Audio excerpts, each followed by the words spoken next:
Hi అండి, వంకాయ పులుసు చేసుకుందామా? దానికి కావాల్సినవి వంకాయలు ఆల్రెడీ సాల్ట్ వేసి వాటర్లో అందులో కడిగేసి చక్కగా కట్ చేసి పెట్టుకున్నాను. తర్వాత ఆనియన్స్, కరివేపాకు, పచ్చిమిర్చి, టమాటా, కొంచెం నానబెట్టుకుని చింతపండు, ఒక నిమ్మకాయ సైజు, క్లీన్ చేసి పెట్టుకున్న కొత్తిమీర.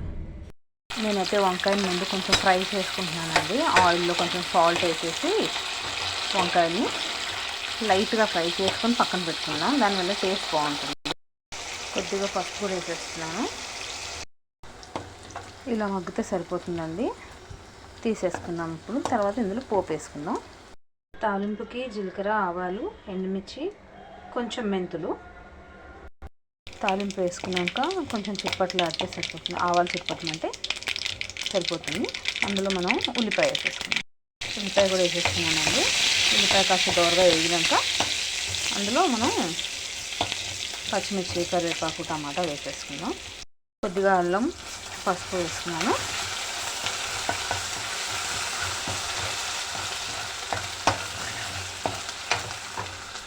ఇందులో కరివేపాకు, పచ్చిమిర్చి వేసేసుకుందాం. అలాగే టమాటా కూడా కొంచెం మగ్గనిచ్చినాక అప్పుడు వంకాయ యాడ్ చేసుకొని కారం, ఉప్పు యాడ్ చేసుకొని చింతపండు గుజ్జు యాడ్ చేసుకోవాలి. కారం, ఉప్పు యాడ్ చేస్తున్నాను. ఇందులో ఇప్పుడు వంకాయ యాడ్ చేసేసుకుందాం. ఆల్రెడీ వంకాయలో కొంచెం సాల్ట్ వేసాం కాబట్టి సాల్ట్ చూసేసుకోవాలి.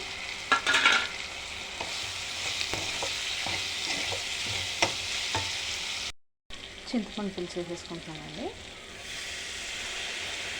దానికి తగ్గ వాటర్ పోసుకొని మరగడానికి పెట్టేయాలి.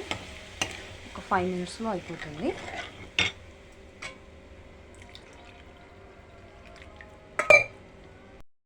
ఇలా మరిగినాక ఆప్షనల్ అండి, బియ్యం పిండి ఒక 2 స్పూన్స్ వాటర్లో కలిపి ఇందులో చిక్కడానికి వేసుకోవచ్చు, లేదంటే అలా కూడా కన్జ్యూమ్ చేసుకోవచ్చు, తినచ్చు. ఇది మన ఇష్టం అన్నమాట. బట్ ఇలా వేసుకుంటే ఇంకా టేస్టీగా ఉంటుంది. సో నేను కొంచెం బియ్యం పిండి యాడ్ చేస్తున్నాను. ఒక 2 టేబుల్ స్పూన్స్ అంతా పిండిని వాటర్లో కలిపేసుకొని